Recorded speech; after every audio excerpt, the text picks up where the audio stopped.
Hello mga kudoks, kamusta na po kayo? Ang aking video ngayon ay isang educational video about health.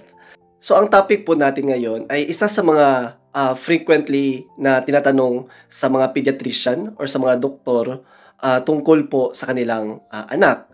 Ito po ay patungkol sa paano ba magiging matalino ang aking anak. Isa ito sa mga frequent na tinatanong sa akin bilang isang pediatrician. So halika na, tuklasin natin kung paano maging matalino ang inyong mga anak. Tulad nga po ng sinabi ko kanina, merong mga nagpakonsulta sa akin noon or merong nagtatanong, meron po bang paraan para lumaking matalino ang anak ko? Isa ito sa mga tanong na medyo mahirap sagutin kasi wala namang instant way upang maging matalino ang isang bata. Maraming mga factors ang magko-contribute sa brain development ng isang bata. Pero alam mo ba, merong mga subok na natural na paraan para lumaking matalino ang iyong anak. Tingnan niyo po ang slide na ito. Sinasabi ng mga eksperto na magsisimula ang brain development ng bata sa pagbubuntis pa lang. Ibig sabihin nito, habang nagbubuntis ka pa lang kay baby, i-focus mo ang attention mo ng maigi kay baby. Magpa-check up ka, uminom ng tamang gamot or vitamins na binigay sa iyo or in-advise sa iyo ng doktor. Kahit nasa tiyan pa si baby, marami kang pwedeng gawin para kausapin si baby o mabigay ng maigi ang kanyang pangangailangan. Kung magagawa mo to, sigurado lalaking matalino si baby. Sa next slide po natin, sinasabi na kung gumagalaw si baby, himasin nyo ang iyong tiyan at kausapin mo si baby. Alam nyo ba na sa ika-20 or 20 weeks ng iyong pagbubuntis, nakakarinig na si baby? Amazing, di ba? Alam ni baby ang boses mo at ang ibang taong nakapaligid sa kanya. Alam niya na makakapag-relax at mabibigay ng mga taong nakapaligid ang seguridad sa kanya. Isa ito sa mga magandang paraan para lumaking matalino si baby. So sa next slide po, I think alam na po ito ng mga nakakarami. Iwasan ang stress. Alam po nating mahirap po ito.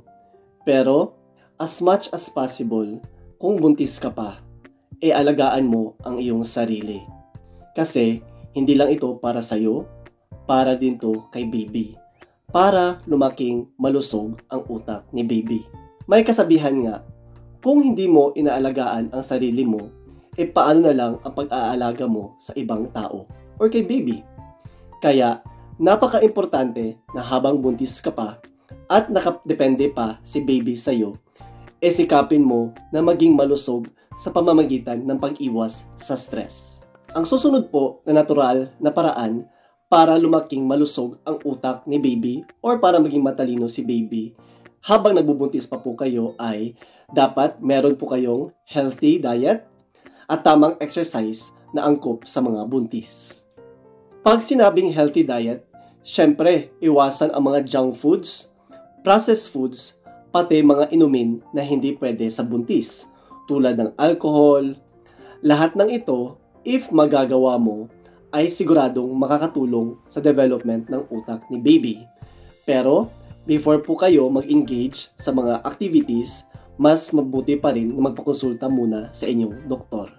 Ang susunod po na natural na pamamaraan para maging malusog ang utak ni baby or para maging matalino si baby ay kausapin mo si baby. So, every time na gumagalaw si baby or kahit na natutulog si baby sa iyong sinapupunan, kausapin mo si baby at syempre lahat naman yata ng Pilipino mahilig sa pagkanta. So why not kantahan mo rin si baby lalo na at buntis pa po kayo.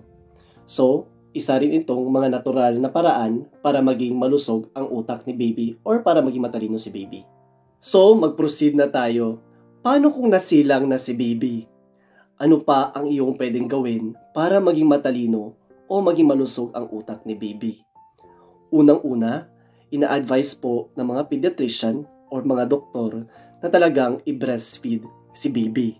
Maraming benepisyo na makukuha sa breastfeeding. Isa na rito ang pagkakaroon ng malusog na utak ni baby. At kung nakikita mo nga sa slide na ito, Ang mga bata na binibreastfeed, kinakarga, hinahawakan, at inaasikaso ng maigi ay lalaking mas malusog, matalino, may confidence at hindi irritable. Merong mga nagsasabi sa akin na kung panay daw karga sa baby ay baka daw maging spoiled si baby.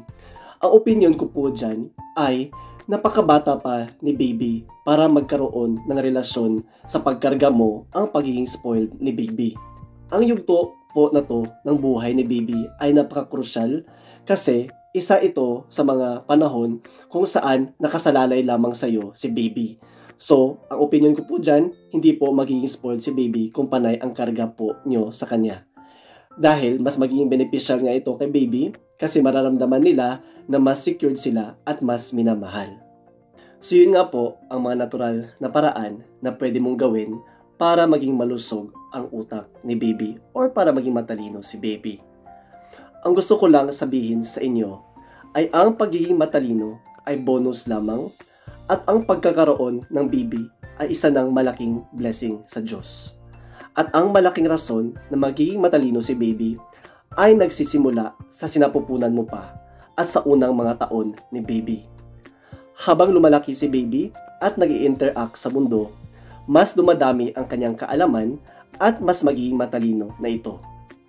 Hindi madali maging isang ama or ina. At hindi ka kailangan maging perpekto para sabihin magaling ka. Basta, gawin mo lang anong makakaya mo at kung may tanong ka, magpakonsulta agad sa isang doktor. Kung gusto nyo po pala magpakonsulta sa akin, nasa Serious MD Ho pala ako. Isa itong online app kung saan pwede nyo pong i-reach out ang doktor nang gusto nyo pong ikonsulta through e-consult or online consult. Ang subscriber ko po ay magkakaroon ng discount. Ilalagay ko ang link sa baba ng video na ito. Salamat po sa panonood at comment lang po below if meron kayong gusto kong gawan ng video at please like, share, and subscribe. Paalam mga kudoks!